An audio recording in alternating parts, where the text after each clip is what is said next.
जी, सबसे पहले तो मैं आपको बताना चाहूँगा कि फ्रीडम ऑफ स्पीच ये हमारे भारतीय संविधान में एक शब्द है कि हर आदमी को स्वतंत्रता है अपनी बात रखने की, कुछ कार्य करने की, बट इसका दुरुपयोग किया जा रहा है।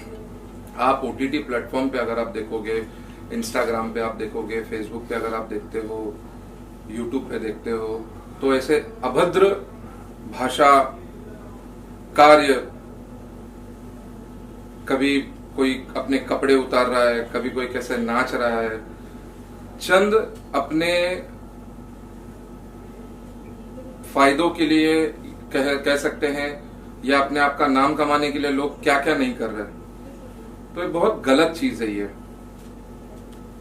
सर, ये जानना चाहूँ, जो आपने कहा फ्रीडम ऑफ स्पीच की बात कर रहे हैं, और इसी के जरिए एक और सवाल में जोड़ रहा था, चूंकि आपने इसका नाम लिया इसलिए जोड़ना चाह रहा हूँ कि कुछ समय की बात है, कुछ दिनों की बात है या महीनों की बात है, जो अनुराग कश्यप जी ने एक स्पीच दिया था, एक ट्वीट किया था, एक शब्द लिखा था ब्राह्मणों के बारे में लिखा था जी। वो तो उन्होंने उस बारे में यदि अगर मैं बोलना चाहूंगा तो बड़ा अभद्र भाषा उन्होंने यूज किया था ब्राह्मणों को लेके। बड़ी निंदा करता हूं मैं उस चीज को। मैंने उसके खिलाफ में मैंने कंप्लेंट भी किया था ओशोरा पुलिस स्टेशन में, और वरिष्ठ अधिकारियों को इसके बारे में मैंने बताया भी था कि ब्राह्मण इस शब्द को लेके उन्होंने जो अभद्र भाषा का यूज किया, मैं नहीं करना चाहूंगा अभी कैमरा के सामने वो चीज को, बट बड़ा उन्होंने बेइज्जती की इस चीज को लेके। अपने फिल्म को प्रमोशंस मिलने का उसमें ऐसा एक रोल आ गया कि उन्होंने अपना प्रमोशन किया एक हिसाब से।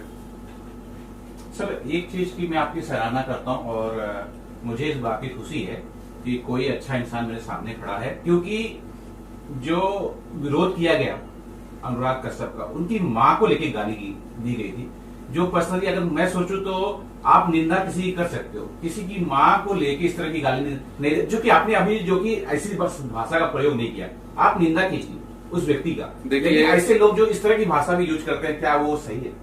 नहीं, बड़ी निंदनीय चीज है।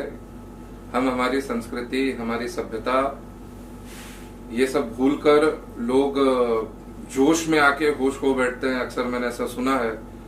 और किसी के माता और पिता को गाली देना ये तो बहुत गलत चीज है।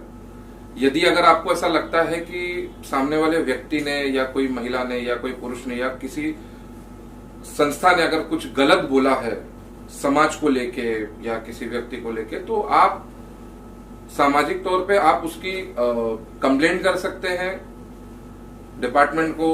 उसके लिए कंसर्न डिपार्टमेंट बने, आप उनके खिलाफ कंप्लेंट करें, कोर्ट में जाए, बट किसी को अभद्र भाषा यूज करना वो सही नहीं है।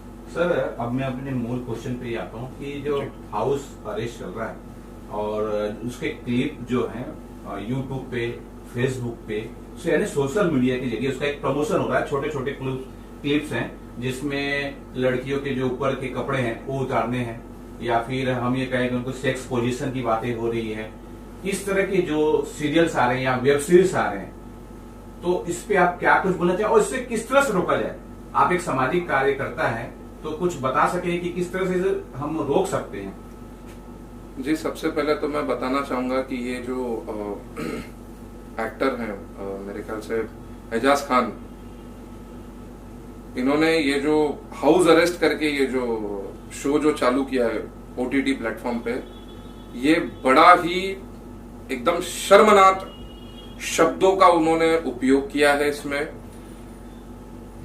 एक पिता होने के नाते मेरे बच्चे, अगर मैं बताऊं, मेरे बच्चे कभी यूट्यूब पे पढ़ाई के लिए कुछ अगर सर्च करते हैं, आज मुझे खुद को देख के इतना शर्म महसूस हो रहा है कि एक व्यक्ति किसी महिला को यह बोलता है कि आप अपने कपड़े उतारिए।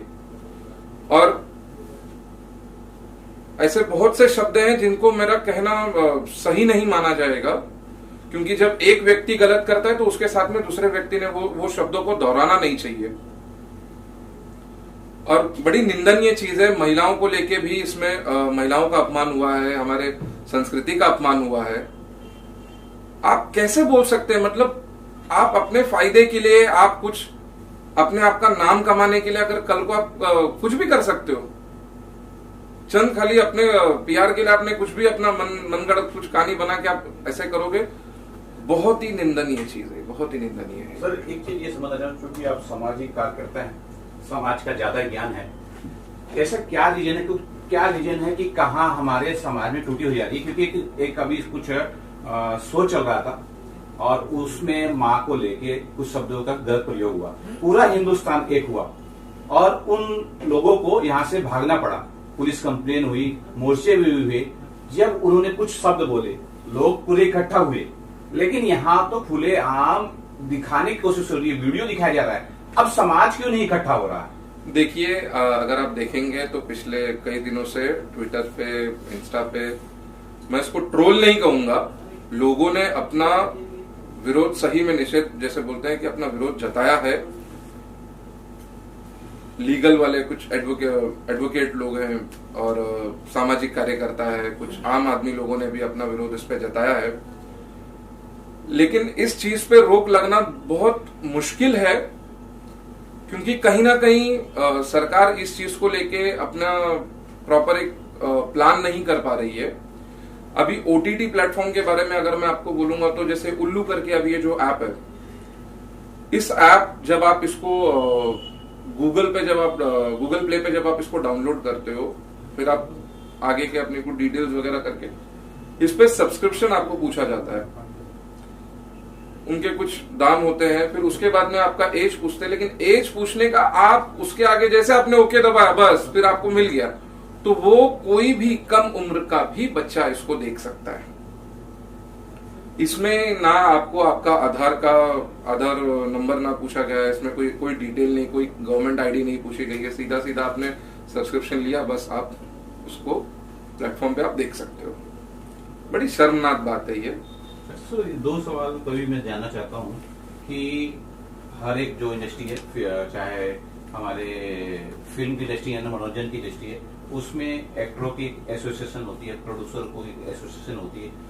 क्या ऐसी जगह सामाजिक कार्यकर्ता या फिर वकील या फिर किसी जरिए दबाव बनाकर ऐसे लोगों को बैन किया जा सकता है? क्योंकि जैसे जिन एक्टर का आपने नाम लिया, उनका जो बैकग्राउंड है, जो पिछला रिकॉर्ड है, वो गुनहगारों से भरा हुआ है, उनके ऊपर काफी धाराएं लगी हैं और वो जो हवालात में भी गए हैं। ऐसे लोगों क्या इस तरह भी बैन किया जा सकता है? जी, उनको बैन किया जा सकता है, अगर सरकार चाहे तो क्या नहीं हो सकता है।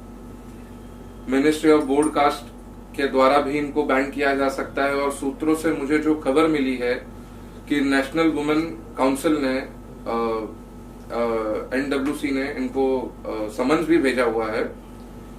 सरकार कहीं ना कहीं, मुझे ऐसा लगता है, कहीं पीछे पड़ जाती है कि जब जैसे ही कोई व्यक्ति कोई वीडियो अपलोड कर देता है यूट्यूब पे। देखिए, यूट्यूब को भी इस पे एक चीज अमल करनी चाहिए, देखनी चाहिए कि जैसे वीडियो अपलोड हुआ, अगर वो अपने एंड से अगर वेरीफाई कर ले कि कंटेंट प्रॉपर है या नहीं है, तो उसको डिलीट भी किया जा सकता है।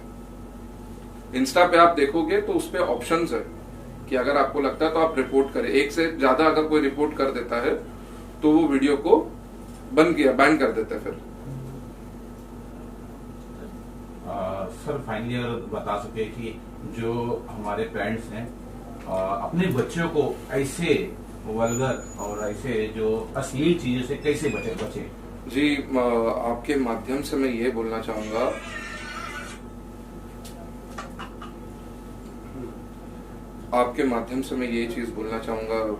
मैं खुद भी मेरे 3 बच्चे हैं और सब समाज को यही मैं कहना चाहूंगा कि बच्चों के हाथ में आप मोबाइल पहली बात तो आप मत दीजिए, क्योंकि आज का जो समाज जिस तरीके पे जो चल रहा है ना, ये आने वाले वक्त में बच्चों को एकदम खोखला कर देगा।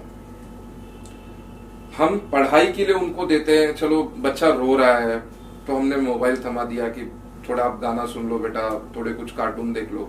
बट जैसे वो जो कार्टून देखते हैं ना, तो बीच में कुछ एक अलग रसायन आ जाता है, एक ऐसा रसायन आ जाता है कि बच्चों को वो माइंड डाइवर्ट करता है। और वो रसायन मैं इसलिए बोल रहा हूं क्योंकि मैं अपने संस्कृति पे बहुत बिलीव करता हूं। मैं ऐसे शब्दों का उपयोग नहीं करना चाहता हूं कि कल को यही वीडियो कोई देख के बोले कि नहीं वो अंकल ने ऐसा उसमें बोला, इसके लिए हम भी वैसे ही करेंगे। आज कोई भी एक्टर है, एक्ट्रेस है, कुछ ऐसा आप लोग काम करते हो उसी को देख के आपके फैंस फॉलो भी करते हैं और वही बच्चे भी देख के फॉलो करते हैं। तो मैं सभी माता पिताओं को मैं रिक्वेस्ट करना चाहूंगा कि अपने बच्चों को अगर आप मोबाइल दे भी रहे हैं तो कृपया उस पे आपका नजर रखिए कि मेरा बच्चा क्या देख रहा है, क्या कर रहा है। ऐसे बहुत से एप्लीकेशन है जिसको थर्ड पार्टी आप डाउनलोड करके कि मेरा बच्चा मूवी में क्या, मोबाइल में क्या देख रहा है, कौन सी मूवी देख रहा है, कि वो किससे चैट कर रहा है, कि वो इंस्टा पे क्या अपलोड कर रहा है। ये माता पिताओं ने भी थोड़ा रोक लगाना चाहिए बच्चों पे। अगर आप देखोगे इंस्टाग्राम पे छोटे छोटे बच्चे कपड़े पहनकर कैसे नाचते हैं, तो बड़े जैसा बड़े करते हैं वैसा छोटे भी करते हैं, उसको फॉलो करते हैं।